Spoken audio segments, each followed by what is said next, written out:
Bismillah, alhamdulillahirrahmanirrahim, wassalatu wassalam ala rasulillah, amma ba'd. Pada hari ini saya akan menjelaskan tentang materi ujian dari mata kuliah akhlak tasawuf yang saya ambil materinya dari akhlak yang muncul dari rukun Islam. Yang pertama adalah syahadat sebagai landasan ketauhidan. Syahadat adalah pondasi atau usul dari keyakinan umat muslim atau esensi dari keimanan seorang muslim yang merupakan lambang ketauhidan atau keesaan Allah, yang berbunyi la ilaha illallah, tiada Tuhan yang berhak disembah kecuali Allah. Yang terpenting dari syahadat adalah memahami makna syahadat, bukan sekedar mengetahui artinya saja. Allah Subhanahu wa taala firman dalam surat Muhammad ayat 19, fa'lam annahu la ilaha illallah wastaghfir lidzanbik. Artinya, maka ketahuilah bahwa sungguhnya tidak ada ilah selain Allah dan mohonlah ampun bagi dosamu. Ayat ini mengatakan, Allah firman fa'lam annahu, fa'lam, ketahuilah, pelajarilah makna la ilaha illallah. Dan ini yang terpenting, ya, bukan sekedar memahami, mengetahui artinya saja, tapi memahami maknanya. Di dalam tafsir As-Sa'di, Syekh Abdurrahman bin Nasir As-Sa'di mengatakan, dalam ilmu ini harus ada pengakuan hati dan mengetahui makna yang diharuskan oleh apa yang diketahui, dan secara sempurnanya adalah mengamalkan keharusannya. Artinya mengamalkan, ya, kalimat la ilaha illallah. Ya, setelah dia tahu artinya, memahami, kemudian mengamalkan makna la ilaha illallah. Contoh dari akhlak yang muncul dari syahadat adalah, contoh dari syahadat sebagai landasan tauhid adalah, yang pertama adalah merenungi nama-nama dan sifat-sifat Allah serta perbuatan Allah yang menunjukkan keagungan dan keluhurannya. Kemudian mengetahui bahwa Allah yang menciptakan dan mengatur alam semesta ini. Kemudian contoh yang ketiga adalah yang mengetahui atau mengakui bahwa Allah adalah semata yang memberikan nikmat baik lahir maupun batin. Ya, baik nikmat agama maupun nikmat di dunia. Dan hal itu harus mengharuskan kita untuk menggantungkan hati kita, mencintai dan menuhankan hanya kepada Allah Subhanahu wa taala. Dan ini adalah contoh atau hakikat dari syahadat sebagai landasan tauhid. Dan contoh yang lain adalah syahadat sebagai landasan ketauhidan adalah contohnya bahwa orang kafir yang dia suka atau ikut ibadah umat Islam, maka ibadahnya tidak diterima kecuali dia harus mengucapkan atau berikrar dengan kalimat la ilaha illallah. Artinya dia dengan sepenuh hati, dengan yakin mau ke agama Islam, dan dia harus mengucapkan kalimat la ilaha illallah terlebih dahulu sebelum dia beramal.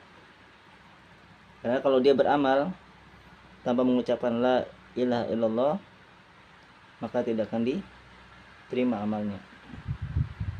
Karena banyak orang-orang kafir yang ikut bersedekah, bahkan ada yang ikut sholat, ya, atau menyumbangkan hartanya, tapi itu sia-sia kalau dia tidak mengucapkan kalimat la ilaha illallah.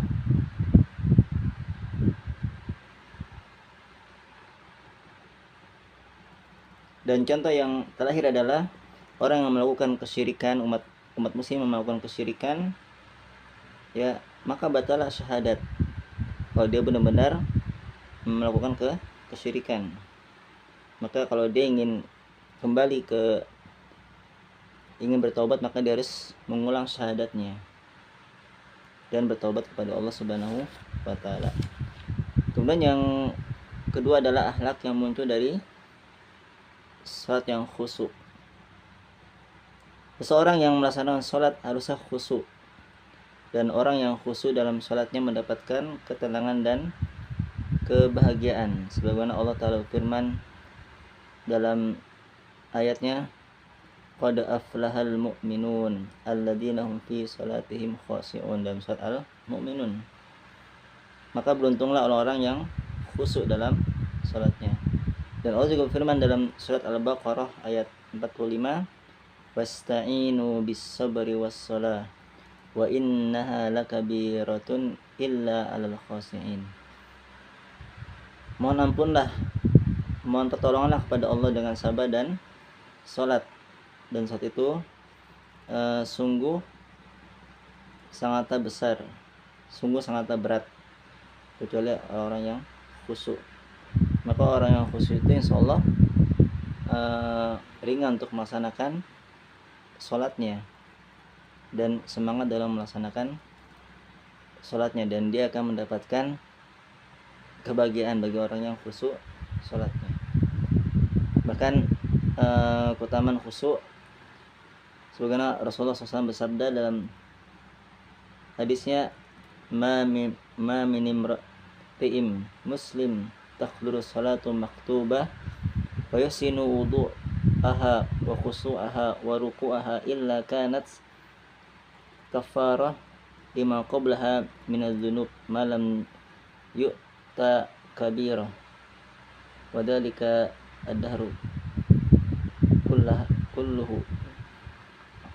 Ma min imri'in, seperti seorang muslim yang hadir dalam sholatnya, kemudian dia memperbagus wudunya, khusyuannya, rukuknya, illa kanat, kecuali dia akan kafarah, maka dosa-dosanya akan terhapus, dosa-dosa yang sebelumnya, ya, kalau dia tidak melakukan dosa besar, dan itu untuk sepanjang masa. Dan contoh dari akhlak yang muncul dari sesuatu yang khusyuk diantaranya salat dapat mencegah perbuatan keji dan mungkar, sebagaimana Allah firman dalam surat Al-Ankabut ayat 45, innas salata tanha 'anil fahsya'i wal munkar. Ya, sungguh salat dapat mencegah perbuatan keji dan mungkar. Kemudian salat melatih kesabaran, yang melatih kesabaran, sebagaimana tadi disebutkan dalam ayatnya, wasta'inu bis sabri was shalah. Kemudian salat membentuk kedisiplinan, diantaranya waktu, ya, kita disiplin dalam melaksanakan salat tepat waktu sesuai dengan waktunya, dan melaksanakan salat, ya, di masjid secara berjamaah. Itulah contoh dari akhlak yang muncul dalam sholat. Kemudian akhlak yang muncul dari zakat sebagai pembersih dan penghilang sifat bakhil. Zakat adalah kewajiban karena merupakan rukun Islam. Selain kewajiban, zakat adalah sebagai pembersih dan pensuci jiwa. Allah Ta'ala berfirman dalam surat At-Taubah ayat 103, khudh min amwalihim shadaqatan tutahhiruhum wa tuzakkihim biha. Ambillah harta atau zakat dari mereka, yes, sebagai zakat, dan ini sebagai pembersih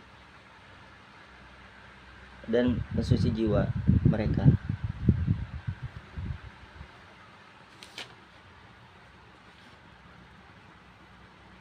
Ibnu Abbas radhiyallahu anhuma berkata, farada Rasulullah SAW zakah al-fitri tuhratan lis-shaim minal lagwi wa rafas wa ta'matan lil masakin. Zakat dapat menghilangkan sifat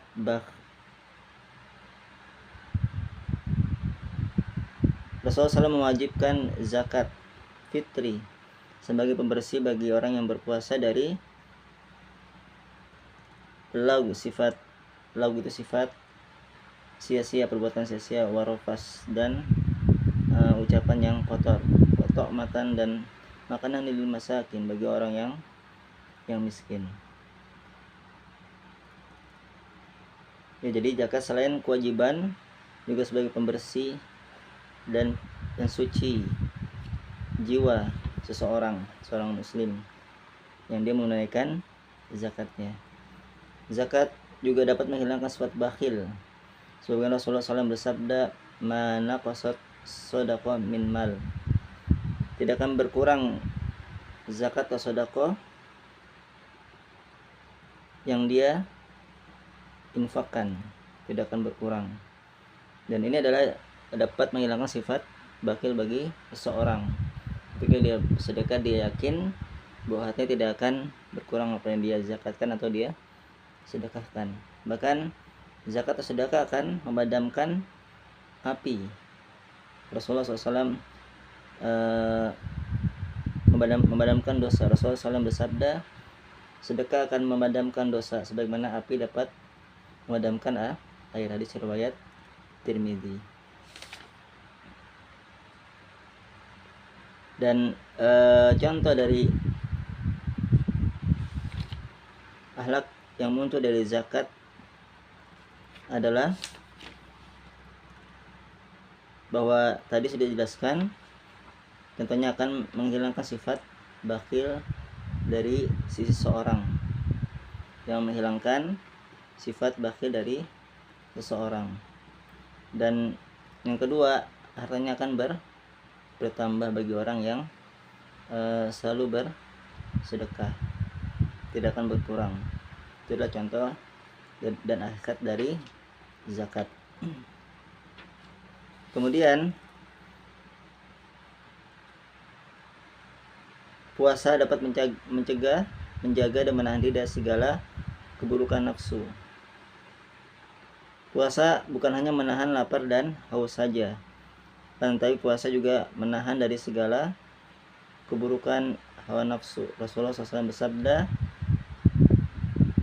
dalam hadisnya, "Laisa siyam minal akli wasyurbi, innama siyam minal lagwi warafas.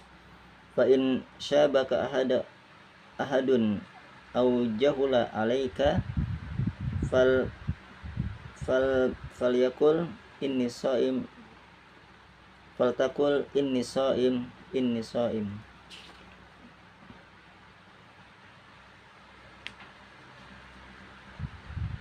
Puasa bukan hanya menahan makan dan minum, tapi puasa mencegah dari perbuatan sia-sia dan perbuatan kotor. Dan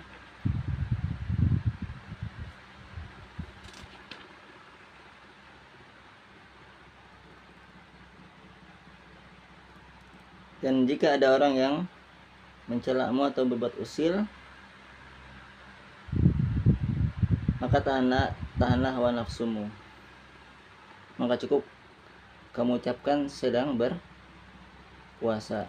Dan ini adalah contoh dari puasa dapat mencegah hawa nafsu selain makan dan minum. Ya, bahwasanya dengan berpuasa seorang akan ditahan hawa nafsunya dari perbuatan keji dan kotor atau sia-sia. Bahkan jika ada orang yang mengajak dia usil atau mengajak berantem, berkelahi, maka katakanlah sedang berpuasa. Inilah puasa dapat menahan hawa nafsu selain makan dan minum.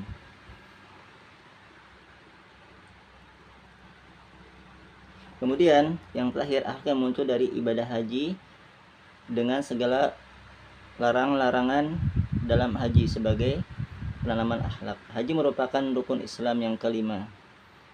yang ini juga harus dilaksanakan jika dia mampu atau memiliki biaya. Pelaksanaan kewajiban haji merupakan wujud syukur atas nikmat harta.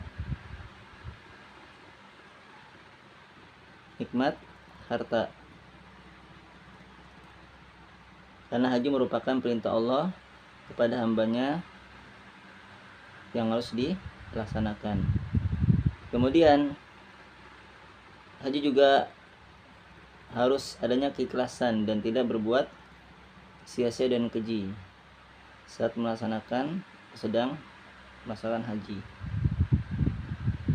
Adapun contoh dari akhlak yang muncul dari ibadah haji adalah di dalam haji ya tidak boleh melakukan kekejian, kefasikan atau perdebatan. Bahkan kita di sana berkumpul dengan saudara kita yang muslim, saudara kita muslim ya, sehingga kita saling mengenal, saling membantu dan saling tolong menolong. Ini adalah contoh atau akhlak yang muncul dari ibadah haji. Ini saja yang dapat saya sampaikan, kurang lebihnya mohon maaf. Assalamualaikum warahmatullahi wabarakatuh.